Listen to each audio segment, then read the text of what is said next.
கிறிஸ்துவுக்குள் பிரியமான தேவஜனமே, மீண்டும் உங்கள் ஒவ்வொருவரையும் அன்போடு வாழ்த்துகின்றேன். மன்னிக்கப்படுகிற பாவம். அறிக்கையிட்டு விட்டுவிடுகிற எந்த பாவமும் மன்னிக்கப்படும். எவனுடைய பாவம் மூடப்பட்டதோ அவன் பாக்கியவான் என்று 32ஆம் சங்கீதம் 1 நாம் வாசிக்கின்றோம்.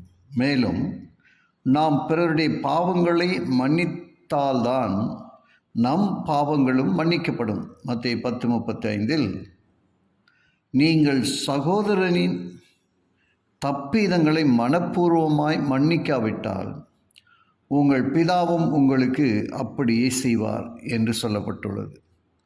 ஆண்டவர் நமக்கு கற்றுக் கொடுத்த ஜெபத்தில் நாங்கள் எங்கள் கடனாளிகளுக்கு மன்னிக்கிறது போல என்று மத்தேயு 6:12 மனுஷருடைய தப்பிதங்களை நீங்கள் அவர்களுக்கு மன்னியாதிருந்தால் உங்கள் பிதா உங்கள் தப்பிதங்களையும் மன்னியாதிருப்பார் என்று மத்தேயு 6:15 சொல்லப்பட்டுள்ளது. மத்தேயு 18:25-34 வரை நாம் வாசிக்கின்ற பொழுது, ஒருவன் தனக்கு கடனை தர வேண்டியிருந்த இன்னொருவனை மன்னியாமல் அவனை காவலில் போட்டுவித்தான். ஆனால் இவன் பட்டிருந்த கடன் இவன் எஜமான் மன்னித்து விட்டார். இவனுக்கு மன்னிக்கப்பட்டது போல இவன் மற்றவனை மன்னிக்காததால் உபாதிக்கிறவர்களிடத்தில் ஒப்பு கொடுக்கப்பட்டான் என்று வாசிக்கின்றோம். நாமும் பிறர் குற்றங்களை மன்னிக்க வேண்டும். மன்னித்தால் நம் தவறுகளும் பாவங்களும் மன்னிக்கப்படும். நாம் மன்னிக்கவில்லை என்றால் நம் தவறுகளும் பாவங்களும் நமக்கு மன்னிக்கப்படாது. எபேசியர் 4:32 ஒருவருக்கொருவர் தயவாயும் மன உருக்கமாயும் இருந்து கிறிஸ்துவுக்குள் தேவன் உங்களுக்கு மன்னித்தது போல நீங்களும் ஒருவருக்கொருவர் மன்னியுங்கள் என்று சொல்லப்பட்டுள்ளது. மரணத்துக்கு ஏதுவான பாவம்.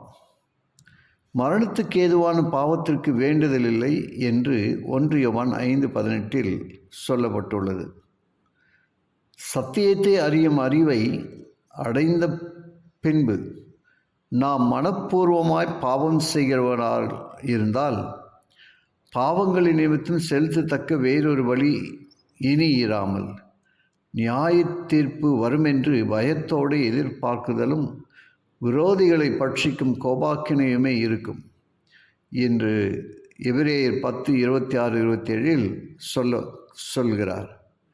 இயேசு கிறிஸ்துவை இரட்சகராக ஏற்றுக்கொண்ட பின் நாம் மனப்பூர்வமான பாவம் செய்தால் அதற்கு மன்னிப்பு உண்டு என்று யாராவது சொன்னால் அது வேத அடிப்படையில் ஏற்றுக்கொள்ள முடியாத ஒன்று. ஆம், பிரியமான தேவஜனமே, கர்த்தருடைய வார்த்தை கேட்ட நாம் கர்த்தருடைய சன்னிதானத்தில் ஜெபத்திற்காக நம்மை தலை சாய்ப்போம். கிருபையுள்ள நல்ல பிதாவே, உன்னுடைய அன்புக்கு கொடான கொடி ஸ்தோத்திரம் அப்பா. இதோ கடந்த நாட்களெல்லாம் எங்களை கண்ணின் மணி போல பாதுகாத்தவர், இரக்கம் வைத்து எங்களுடைய தேவைகளெல்லாம் சந்தித்து நீ நடத்துவதற்கு ஸ்தோத்திரம். கேட்டு ஒவ்வொருவரையும் ஆசீர்வதியும். இயேசுவின் வழியாக ஜெபிக்கிறேன் நல்ல பிதாவே, ஆமென்.